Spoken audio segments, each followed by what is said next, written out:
लोकसभा चुनाव में 400 पार का टारगेट सेट किए बीजेपी के दिग्गज चुनावी मैदान में हैं। मुंबई के बोरीवली सीट पर बीजेपी का परचम लहराने के लिए जहां पीयूष गोयल मैदान में हैं, तो वहीं दिल्ली में बीजेपी को जीत की गारंटी बांसुरी स्वराज दे रही है। राजधानी दिल्ली और मुंबई के बोरीवली से आई ये दो तस्वीरें ये बताने के लिए काफी है कि इस बार सियासी समर में प्रधानमंत्री नरेंद्र मोदी की जीत की गारंटी दोहराने के लिए बीजेपी के तमाम दिग्गजों ने अपनी पूरी ताकत झोंक दी। एक तरफ जहां मुंबई में पीयूष गोयल भगवान का आशीर्वाद लेकर पूरे दमखम के साथ मैदान में, तो वहीं दिल्ली में गाजीबाजी के साथ रोड शो का आगाज करके बांसुरी स्वराज ने जता दिया कि वो दिल्ली में बीजेपी की जीत की मोदी लहर को और तेज करने के लिए दृढ़ संकल्पित है।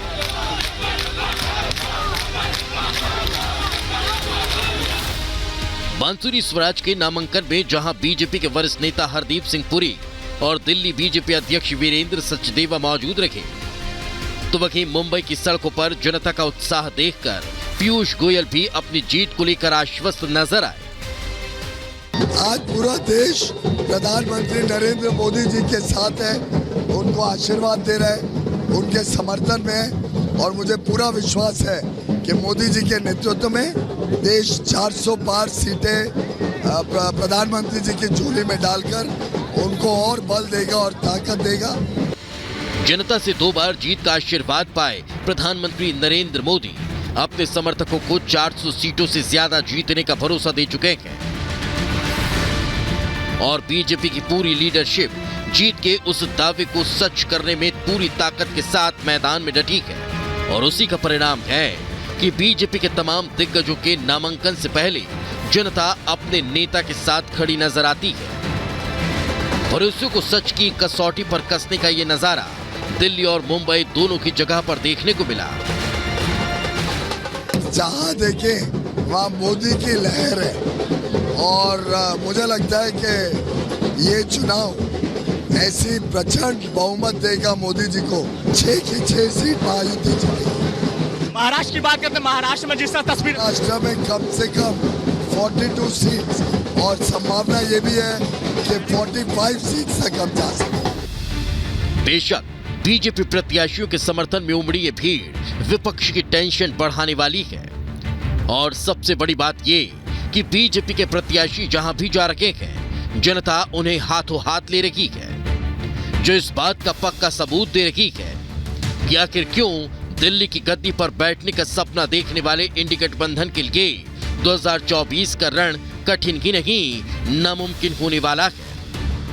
जनता जनार्दन का आशीर्वाद देखकर अभिभूत हूँ, कार्यकर्ताओं का उत्साह देखकर भावुक हूँ और सबका साथ, सबका विकास, सबका विश्वास और सबका प्रयास, इस मूल मंत्र को आत्मसात कर मोदी जी की गारंटी जन जन तक पहुँचाने के लिए और विकसित भारत बनाने के लिए संकल्पित और प्रतिबद्ध हूँ। देखिए, प्रचार में तो मैं 56 दिन पहले ही उतर गई। मेरा प्रचार तो 2 मार्च को ही शुरू हो गया था। माँ का आशीर्वाद जरूर है। कभी आइए कैंपेन ट्रेल पर और देखिएगा, जनता का अगाध विश्वास नरेंद्र मोदी जी के जन कल्याणकारी योजनाओं पर है और माँ के प्रति जो स्नेह है वो आशीर्वाद बनकर मुझ पर भी बरस रहा है। आपको बता दें, मोदी लहर पर सवार बीजेपी प्रत्याशियों को लेकर जनता का ये जोश सिर्फ दिल्ली और मुंबई की जनता में ही नहीं देखने को मिल रहा। ये नजारा पूरे देश में आम है, जिसे देखकर इंडी गठबंधन के नेताओं ने भी पूरा जोर लगा दिया। लेकिन विचारधारा के लेवल पर शून्य विपक्षी नेता चाहकर भी जनता में भरोसा पैदा नहीं कर पा रहे। वो नफरत की डोज देकर सांप्रदायिकता के बूते अल्पसंख्यकों के वोट बैंक में सेंध लगाने की कोशिश तो करते हैं, झूठे वीडियोस बनाकर भ्रम फैलाते हैं, लेकिन बीजेपी के दिग्गज नेता अर्जुन की तरह विकास के मुद्दे पर चुनावी मैदान में डटे हैं। बहरहाल प्रधानमंत्री नरेंद्र मोदी के विकास मॉडल के साथ चुनावी समर में उतरे बीजेपी के दिग्गजों ने ताल ठोक दी है। वो रोड शो के जरिए अपनी ताकत भी दिखा रहे हैं और जीत के तिलक पर अपना दावा भी ठोक रहे हैं। बस अब देखना यह है कि 4 जून को जब चुनाव आयोग का बक्सा खुलेगा तो किसके सिर पर जीत का ताज सजेगा। Bureau report, republic Bharat.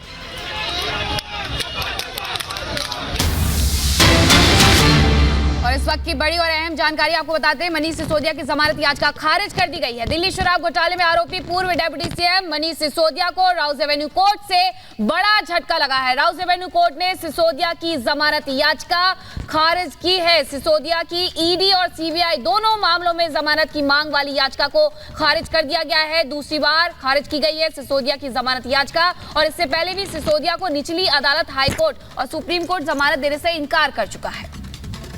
और जमानत का विरोध करते हुए जांच एजेंसी ने कहा था कि सिसोदिया घोटाले के किंगपिन हैं, इसलिए इनको जमानत नहीं दी जानी चाहिए। जमानत दी गई तो सिसोदिया सबूतों से छेड़छाड़ कर सकते हैं, गवाहों को प्रभावित कर सकते हैं, और ये बात लगातार जांच एजेंसी की ओर से कही जा रही है। यही वजह है कि मनीष सिसोदिया को कई बार याचिका लगाए जाने के बाद भी जमानत नहीं मिल सकी है।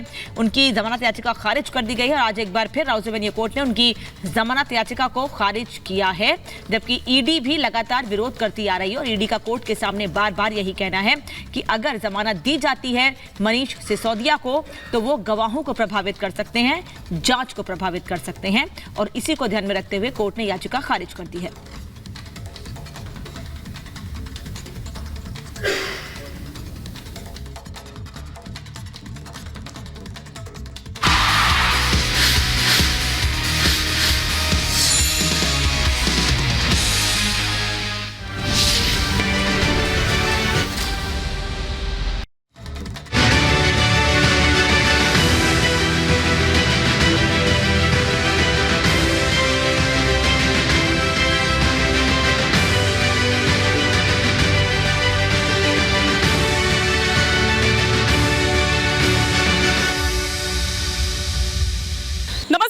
आपके साथ हिमानी नैथानी। बात 2024 के चुनाव की अगर कहें तो ये कहा जा रहा है कि 2024 का जो चुनाव है वो परिवर्तन का चुनाव है, और वाकई कई सारे परिवर्तन जो हैं वो हमने देखे भी। और स्पेशली अगर मैं देश की राजधानी दिल्ली की बात करूं और यहाँ की लोकसभा सीटों की बात करूं तो वो परिवर्तन सबसे ज्यादा हमें यहाँ दिल्ली की सीटों में देखने को मिला है। 7 में से 6 चेहरे जो हैं वो बदल दिए गए हैं, और इस बार जो एक विश्वास है, भरोसा है, वो नई ब्रिगेड पर, यंग ब्रिगेड पर जताया गया है। और ऐसा ही एक चर्चित चेहरा है बांसुरी स्वराज जी का, जो आज हमारे साथ हैं, हमारे बीच हैं, रिपब्लिक भारत के दर्शकों के साथ हैं यहाँ पर। बहुत बहुत स्वागत है बांसुरी जी आपका। कैसी हैं आप? पहले तो आपकी आंख जी अब बिल्कुल ठीक है। अब ठीक है? अब बिल्कुल ठीक है। कॉर्निया में इंजरी हुई थी, लेकिन 72 घंटे में डॉक्टर नीरज वर्मा, कीर्तिनगर मंडल, उन्होंने बिल्कुल ठीक कर दिया। कैसी तैयारी चल रही है आपकी? जी बस जनता जनार्दन के बीच में उतरी हुई हूँ। प्रचार के करीब 50 दिन से ऊपर हो गए हैं, और ऋणी हूँ दिल्ली की जनता की, क्योंकि इतना ज्यादा आशीर्वाद और स्नेह बरस रहा है। लेकिन मैं जानती हूँ कि आशीर्वाद और स्नेह की वजह है श्री नरेंद्र मोदी जी की जन कल्याणकारी योजनाओं का असर जो ग्राउंड पर दिख रहा है, और उनके विकसित भारत के विजन पर जो जनता का अगाध विश्वास है, उसका असर है ये। जब आप लोगों के बीच जा रही हैं, किस तरह के मुद्दे और क्या रिस्पॉन्स मिल रहा है आपको? जी एक तरफ तो मैं आपको बताऊंगी, क्योंकि कहीं ना कहीं माँ का आशीर्वाद भी मुझ पर बरस रहा है, तो सच झूठ नहीं बोलूंगी, लोग भावुक हो जाते हैं माँ को याद कर कर, और उनके प्रति जो स्नेह है वो मुझ पर आशीर्वाद बनकर बरस रहा है। दूसरा, रही बात मुद्दों की, तो हम मुद्दे नहीं वचन लेके जा रहे हैं, क्योंकि मैंने आपको कहा ना, नरेंद्र मोदी जी वचन पूर्ति की पराकाष्ठा है। जो हमने वचन दिए थे जनता को, वे सारे 1 दशक में पूरे करे गए हैं। चाहे धारा 370 हटाना हो, चाहे सीएए लाना हो, चाहे भव्य राम मंदिर का निर्माण हो अयोध्या धाम में, चाहे नारी शक्ति वंदन अधिनियम पारित करवाकर 33% आरक्षण हमारे देश की नारी शक्ति के लिए विधानसभा या पार्लियामेंट में लाना हो।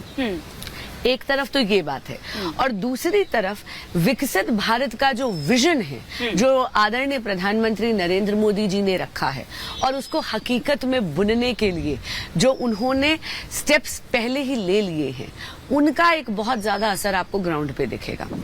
आपको याद होगा, पहले अगर आप किसी गवर्नमेंट दफ्तर चले जाएं तो फाइल एक टेबल से दूसरी टेबल से तीसरी टेबल का एक बहुत धीमा सफर तय करती थी। पहली बार हुआ है कि विकसित भारत संकल्प यात्रा में मोदी की गारंटी की गाड़ी आपके द्वारे आई और जितनी भी लाभदायक और जितनी भी जन कल्याणकारी योजनाएं हैं वो सारी की सारी वहां थी। आधार कार्ड चाहिए, काउंटर वही है। पीएम स्वनिधि चाहिए, काउंटर वही है। उज्ज्वला गैस कनेक्शन चाहिए, काउंटर वही है। निःशुल्क अगर आपको अपनी चिकित्सा करवानी, आपको जांच करानी है स्वास्थ्य की, काउंटर वही है। गुड गवर्नेंस के साथ साथ accessibility to that good governance Modi ji ने दी है। और ये आप आइए कभी कैंपेन ट्रेल में, आपको दिखेगा जनता का अटूट और अगाध विश्वास है। आपने माँ का जिक्र किया यहाँ पर और ये भी कहा कि भावुक भी हो जा रहे हैं लोग जब आप उनके बीच में जा रहे हैं, क्योंकि आप में सुषमा जी की छवि नजर आ रही है। और एक माँ का सबसे अच्छा, मतलब एक बेटी का जो रिश्ता होता है ना, सबसे पहली सहेली ये कहते हैं कि माँ ही होती है। और आप वो शुक्रवार का जिक्र भी करती हैं, जब वो शुक्रवार आज भी आपको इमोशनल थोड़ा सा कर जाता है, भावुक थोड़ा सा कर जाता है। कैसे संभाला खुद को माँ के जाने के बाद? मुझे लगता है ये वो दर्द है जिसे समय भी नहीं भर सकता।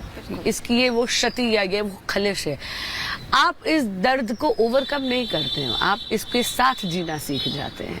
और कहीं ना कहीं सबसे बड़ा संबल होता है ईश्वर का। और ऑफ कोर्स कहीं ना कहीं इसका श्रेय मेरे फादर को भी जाता है, क्योंकि कहीं ना कहीं मेरे जीने की वजह वो भी है।